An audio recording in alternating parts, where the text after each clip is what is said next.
La deuxième visite des 3 experts en droits de l'homme de l'enquête indépendante des Nations Unies sur le Burundi s'est clôturée avec toujours des abus commis contre les droits de l'homme. Dans une conférence de presse tenue ce vendredi 17 juin, ils ont reconnu une amélioration positive de la situation sécuritaire, mais des exactions se sont poursuivies sous une autre forme.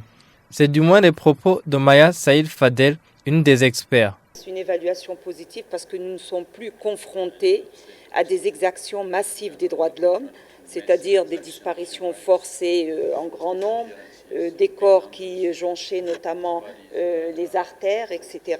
Mais cela ne doit pas également nous faire oublier qu'il existe encore des violations des droits de l'homme. D'après des informations qui nous ont été rapportées, il y a par contre peut-être une autre stratégie qui est celle d'avoir des assassinats ciblés, puisque c'est individuellement que l'on nous a rapporté notamment un certain nombre de violations des droits de l'homme. On s'attaque à une personne, on s'attaque à une famille. Là, c'est également une préoccupation. Donc, si on devait établir un balancier entre les aspects positifs et les aspects négatifs, je pense qu'il reste encore beaucoup de choses à faire en matière d'appréciation globale de la situation des droits de l'homme.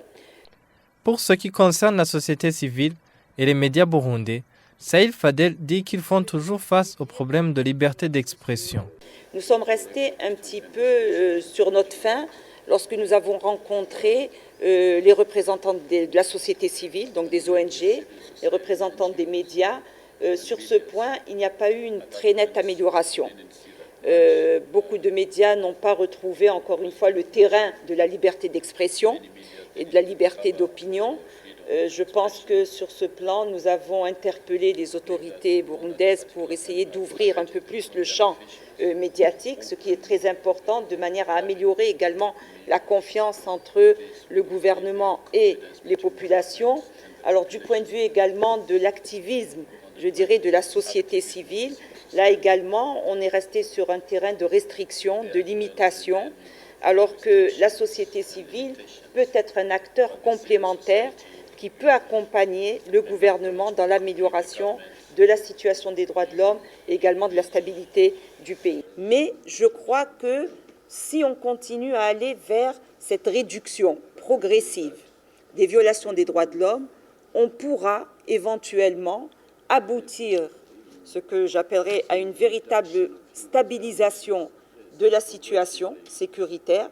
Mais pour arriver à cette situation, il faut un engagement des autorités étatiques. Il faut également un engagement de toutes les parties qui, à l'heure actuelle, continuent d'utiliser la violence contre des populations innocentes. Cette deuxième visite des experts en droits de l'homme sera suivie en septembre par la présentation du rapport final devant le Conseil des droits de l'homme.